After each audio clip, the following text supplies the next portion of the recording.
America వ్యూహాత్మక తప్పు చేస్తే ప్రపంచంలోని మరో కీలక సముద్ర మార్గాన్ని కూడా నిలిపేస్తామని ఇరాన్ హెచ్చరించింది. ఇప్పటికే హార్ముజ్ జలసంధి దాదాపు మూసుకుపోయిన పరిస్థితుల్లో ఇప్పుడు బాబ్ ఎల్ మందెబ్ జలసంధి కూడా ప్రమాదంలో పడే అవకాశం ఉందని ఇరాన్ సీనియర్ సైనిక అధికారి హెచ్చరించారు. ఇలా జరిగితే ప్రపంచ ఇంధన సరఫరాపై భారీ ప్రభావం పడే అవకాశం ఉంది. అల్ జజీరాకు ఇచ్చిన ఇంటర్వ్యూలో ఒక ఇరాన్ సైనిక అధికారి కీలక వ్యాఖ్యలు చేశారు. అమెరికా వ్యూహాత్మక తప్పు చేస్తే బాబ్ ఎల్ మందెబ్ జలసంధి పరిస్థితి కూడా హర్ముజ్ లాగే మారవచ్చని హెచ్చరించారు.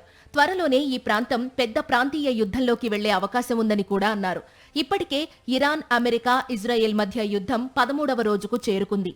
ఈ నేపథ్యంలో హర్ముజ్ జలసంధి ద్వారా నౌకల రాకపోకలు గణనీయంగా తగ్గిపోయాయి. సాధారణంగా రోజుకు సగటున 138 నౌకలు వెళ్లే ఈ మార్గంలో ఒక రోజులో కేవలం 2 నౌకలు మాత్రమే ప్రయాణించినట్లు సమాచారం. తాజాగా భారత నౌకలకు ఫ్రీ పాసేజ్కు ఇరాన్ అనుమతి ఇచ్చింది. ఇరాన్ రివల్యూషనరీ గార్డ్స్ మరింత కఠిన హెచ్చరికలు జారీ చేసింది. అమెరికా, ఇజ్రాయెల్ లేదా వారి మిత్ర దేశాలకు చెందిన నౌకలు వస్తే వాటిని లక్ష్యంగా చేసుకుంటామని ప్రకటించింది. ఇప్పుడు ఈ ఉద్రిక్తత బాబ్ ఎల్ మందెబ్ జలసంధి వరకు విస్తరించే ప్రమాదం ఉందని విశ్లేషకులు చెబుతున్నారు. యెమెన్, జిబౌటి మధ్య ఉన్న ఈ సముద్ర మార్గం వెడల్పు కేవలం 26 కిలోమీటర్లు మాత్రమే. కానీ ప్రపంచ వ్యాపారానికి ఇది అత్యంత కీలకం. ప్రతి సంవత్సరం దాదాపు 20,000 నౌకలు ఈ మార్గం గుండా ప్రయాణిస్తాయి. రోజుకు సుమారు 6.2 మిలియన్ బ్యారెళ్ల చమురు ఈ మార్గం ద్వారా రవాణా అవుతుంది. ఈ జలసంధి మూసుకుపోతే పర్షియన్ గల్ఫ్ నుంచి యూరప్కు వెళ్లే అత్యంత చిన్న సముద్ర మార్గం పూర్తిగా నిలిచిపోతుంది. అప్పుడు నౌకలు ఆఫ్రికా దక్షిణ భాగం చుట్టూ ప్రయాణించాల్సి వస్తుంది. దాంతో 2 వారాల ఆలస్యం మరియు భారీ అదనపు ఖర్చు ఏర్పడుతుంది.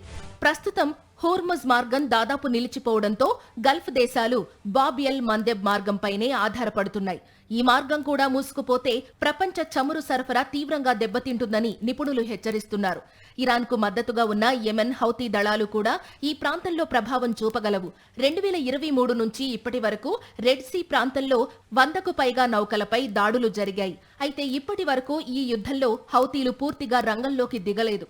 కానీ అవసరమైతే ఎప్పుడైనా చర్యలకు సిద్ధమని హెచ్చరిస్తున్నారు. హర్ముజ్తో పాటు బాబ్ ఎల్ మందెబ్ కూడా మూసుకుపోతే ప్రపంచ చమురు సరఫరా గొలుసు పూర్తిగా కుదేలయ్యే ప్రమాదం ఉంది. మొత్తానికి మధ్యప్రాచ్యంలో పెరుగుతున్న ఉద్రిక్తతలు ప్రపంచ ఇంధన మార్కెట్లను తీవ్రంగా కుదిపే పరిస్థితి కనిపిస్తోంది.